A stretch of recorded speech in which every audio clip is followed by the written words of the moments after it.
lake selection. So 2011, we're going to have a lot of changes this year. On metro lakes, Horsetooth, Carter, Chatfield, limits are going down. So walleye, you're going to have a maximum limit of 3 fish. Only one can exceed 21 inches. So that's going to be on Chatfield and Cherry Creek. That's a Division of Wildlife mandated new kind of regulation through 2015. What they're trying to do is make sure that they have a good harvest rate from here on out so they can actually repopulate our lakes. So that's the underlying circumstances why you're seeing a reduced limit. On the flip side, Horsetooth is having an open limit. So they're having problems right now with Horsetooth where the fish are maybe 14 inches, 16 years old.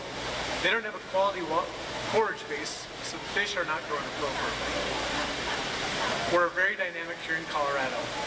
As you'll see as we go through this, we deal with more than any other state around for walleye. Most improved lake this last year for just pure numbers, Pueblo, Pruitt, and John Martin. There's a ton of fish, easy to catch, with the exception of Pruitt. Pruitt can be kind of finicky because there's enough bait fish in that lake to sink a ship. But when they're after it, they're good quality fish, running about 18 to 22 inches. John Martin, as long as there's water, you can put a boat on it. It's a good lake as well. How many out here, how many are boat fishing and how many are shore? So how many boaters? It's the vast majority. So those of you that aren't boat fishermen, this is geared towards the time of year when you can do either shore and or boat. So we're going to cover all that, and pretty much everything I'm going to talk about, that'll encompass both. So one of the disappointments this last year was Cherry Creek. The overall size of the fish were not as good as we've seen in the past. They're still in there, there's still a lot of big fish, but the real big pigs that we're accustomed to seeing with all the gizzard shad, real good fertile lake, they just didn't come up as much as you usually see them.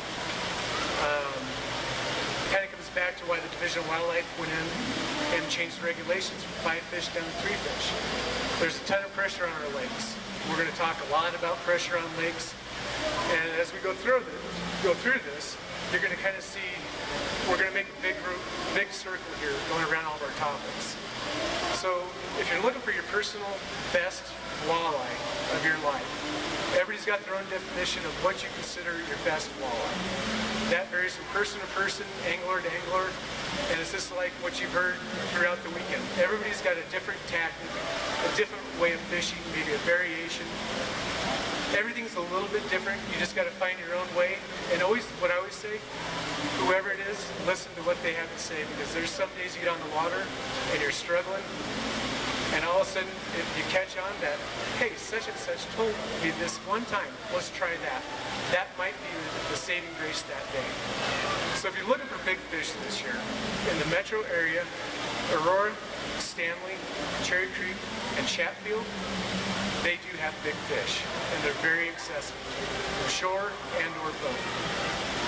Quantity versus quality, you know, we're looking at Trinidad, Pueblo, Pruitt, and Lone Tree. Even these small ponds like Lone Tree and Pruitt, they can produce big fish. Pruitt's an exception because it's still kind of a young lake from the walleye stock. Lone Tree, there's big fish in there. They've got a great forage base, but they can be extremely hard to catch. Pueblo, a lot of big fish in there, but you've got a lot of room to play around with those big fish. They can be very, very sneaky out there. Trinidad, same scenario. You got to weed through a lot of little fish in order to get one real big quality fish, but the fish are there.